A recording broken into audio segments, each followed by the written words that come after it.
What can you do to get over extreme guilt? That's what I'd like to talk about with you today. I have a absolutely heart-touching question from a viewer. If this doesn't touch your heart, you probably need to go see your doctor immediately. And the viewer, she writes in sharing, and I'm going to share this with you because it really sets the stage for extreme guilt, like heavy guilt, because that's what we're here to talk about, how to get through. So she shares she's suffered from very heavy guilt for the past 7 years, blaming herself for the death of her son. Yeah. The gist of the story is her son was in his late teens and he died in a car accident. And here's where a lot of the guilt comes into play. This lovely viewer shares that he and a friend were going to see somebody else, and she insisted that her son drive. And they ended up getting killed in a car accident. That gives her lots of fuel to burn the guilt of self-blame. And there's more. She also shares that before her son left, he was in the car fiddling with the radio, and she was wanting to back out her other car, and so he left a little bit earlier because she believes he thought that she was in a hurry to leave. So she says if that would have never happened, he would have been there for another 30 seconds. None of this would have ever happened. Lastly, setting the stage, she shares, I had a bad feeling. I had a bad feeling before he even left, and I let him go. What kind of mother does that? So that's 7 years ago. So for 7 years, this lovely lady, unquestionably, who went through one of the greatest losses anybody could ever imagine, but 7 years she's been suffering from haunting guilt, in her words. So what can we do about that? And for the rest of us watching this, we might say, wow, I don't have that kind of guilt. I don't have guilt that's heavy, that is that heavy. Well, that's okay. I would guess some of the insights we'll take a look at can be applied to any guilt. This is just, it's very dramatic guilt. So thank you for your lovely question, lovely viewer who is out to help herself. She says she's ready to not just live in the sea of her guilt anymore. So here's what I'd ask you to consider first off on, why you're stuck in guilt. Well, maybe first off, before the first off, is guilt is a natural part of grief. When you look at the 5 stages of grief, denial, anger, bargaining, I'm having trouble remembering them, depression, and acceptance. Bargaining, in my opinion, is where the bargaining stage, the 3rd stage, is where a lot of our guilt comes in. It's why a lot of us actually get stuck in guilt. It's part of how we're bargaining. So in other words, guilt is a very natural, healthy stage of grief. Even if what happened had zero to do with us, nothing to do with our fault, still natural to go through guilt. And for 7 years, it probably tells us there's been enough time for the natural course of the guilt stage, the bargaining stage of grief, enough time for that to happen. So there is legitimate stuckness here. So the next, first off, I'll ask you to consider is how part of you potentially really benefits through the torture of guilt, blaming yourself for your son's death. The consideration here is It perhaps, and this is for you to try on, it's by no means a truth for you just because weird redheaded JP says it. It perhaps gives you a sense of control over your son and his fate. The more guilt I feel about what happened to him, the more of a semblance of control I feel. Why would that be? To state the obvious, what happened to your son, you had zero control over. It was probably the most out of control experience you could ever imagine. Your son, who had been with you for almost a couple decades in life, he was taken from you. I mean, talk about the fear of having zero control over something. There is no control in that. That doesn't stop us from wanting a sense of control. To feel out of control about something is absolutely terrifying. So we try and create a sense of control. The more we can burden ourselves with the guilt that says it's my fault, if it's my fault, that means I actually have control here. So I don't have to feel the unbearable sense of terror of being out of control. I still feel terror. It's just barely a bearable sense of terror, if that makes sense. So maybe your guilt that makes you suffer helps a part of you feel a sense of control over your son's death that was 100% out of your control. Now, logically, we can look at that and realize, yeah, it doesn't give me any control over his death. That's true. It perhaps gives you a sense of control. We can have a sense of control even though objectively we can see we have zero control here. We're looking for the feeling-oriented degree of control. Because all the, I would guess, there, amongst other things that were out of control, the emotions that I would imagine were flooding through you, probably still there inside of you, needing to do some more flooding. I would guess there was a high degree of feeling out of control even about those emotions inside of you. So the guilt becomes an emotion that you can control. And the more you get to feel that emotion that you can control, that makes you feel in control, the more it anesthetizes a little bit this huge event, tragic event that you had no control over. If that's half true for you, and that is, again, entirely for you to feel your way into, if that's true, I'd ask you to just be boldly and vulnerably aware of this. When you feel that the haunting guilt that rides around inside of you, don't stop there. Give voice to what's under the guilt. In this case, maybe the guilt is just a symptom.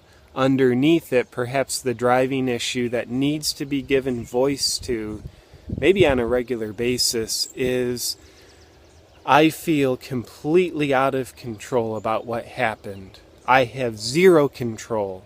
So maybe the only thing more terrifying than blaming yourself and making it your fault for your son's death is fully feeling that you have zero control over it.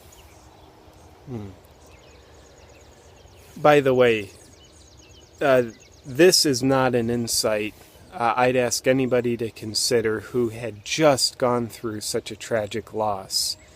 This lovely viewer, you've had enough time to go through the kind of the acute blindsidedness of this issue. The second insight I'd ask you to consider is how your guilt perhaps gives you a sense of connection with your son. Obviously, you want a sense of connection with your son. I would dare say you need a sense of connection with your son, and always will, even though he's not on this planet anymore. When the reactive attempt at connection of guilt, and then, of course, the justifications that rationalize the guilt, that says, it's my fault. I made him drive, and I left my car just a little bit too early, which made him think he should leave then, and all those rationalizations help create the guilt that gives a sense of connection to your son. So if you think about it for just a moment, I'm guilty, it's my fault, my son's gone. The guilt is a connection to your son. Guilt about my son. My fault that my son is gone. So I would guess it helps connect you over and over and over again to your son in your own mind. And honestly in your heart. Because you feel the haunting heaviness of the guilt. It's something you're feeling associated with your son. So if your guilt has been an unconscious attempt to stay connected to your son, then it explains why after 7 years, part of you has said, I don't want to let this guilt go. Maybe what this part of you is really saying is, I don't want to let my connection with my son go. And I would dare say this guilt, it is a very reactive attempt to stay connected to your son. Maybe in the moment you learned of your son's tragic passing, you certainly didn't have the time to think, rationalize, and respond with a more wholesome, functional connection. Heck no, you reacted, I would guess.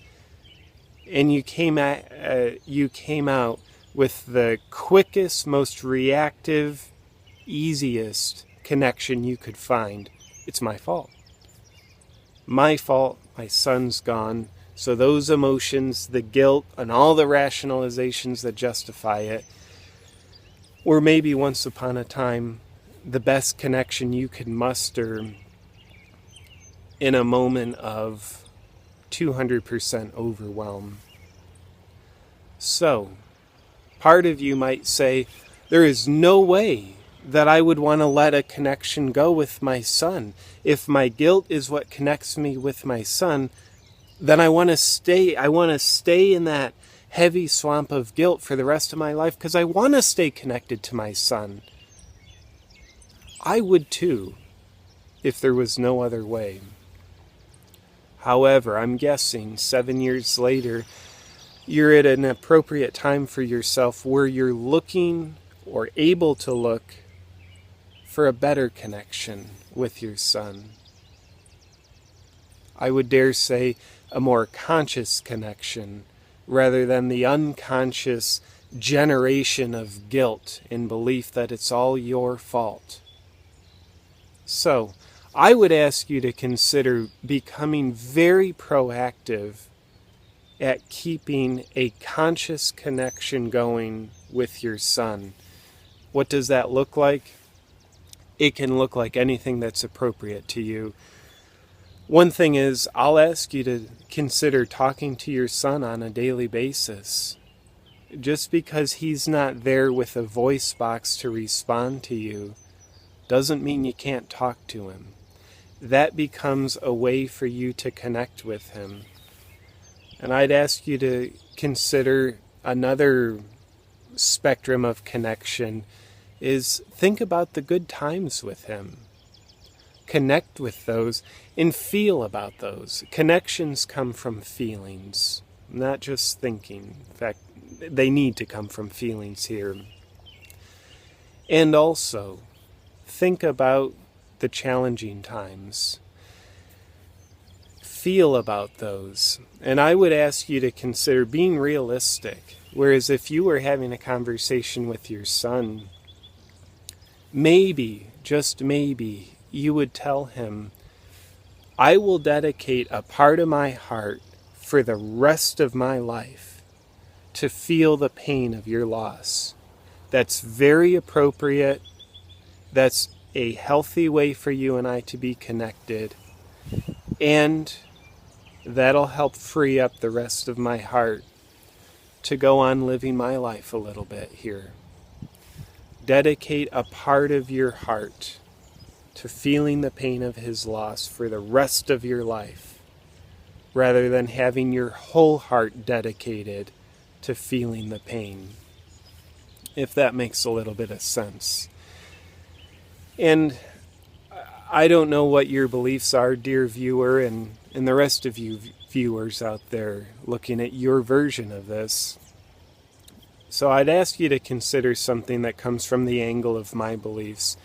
I would believe your son is out there somewhere in spirit form. Wherever we go after we die, I don't know. I believe we go somewhere, and I believe those of us left back here on earth don't really have the spectrum of vision or comprehension to see and know where that is. To my point, though, wherever your son is, I would guess he might be saying, thinking, or feeling a message that says, Dear Mom, you have lived through a challenging time. You've gone through a tremendous loss, and that's been a sacrifice of yours. It's been part of the price of having me in your life, both the couple decades we had together, as well as the connection we'll continue to have. So that's a big price you've paid. And I'm also paying the price. I suffer about your suffering. I see how much guilt you have over blaming yourself for the loss of my life. Help free us both, because I feel guilty about your guilt. So please live well, Mom. Work with your guilt. Challenge yourself to go beyond it. Connect with me in different ways. And lose control so we can both live well where we are. Again, no idea if your son would say something like that. All I know is I was inspired in this moment to ask you to consider, what would it feel like to you, and what would it mean to you if the unspoken voice of your son shared words like that, a message like that to you. So, thank you for blessing me with considering this very heart-touching question. I mean, I sit here, I feel quite emotional, and I'm happy to. This question has helped me feel parts of my heart I otherwise wouldn't be feeling today. So thank you for this beautiful question. I wish you well in you continuing the journey of your life beyond the guilt of your son's death. And for the rest of you lovely viewers watching this, thank you for considering what your version of being stuck in guilt might be and how you can potentially help yourself move beyond that. I'll talk to you guys next time.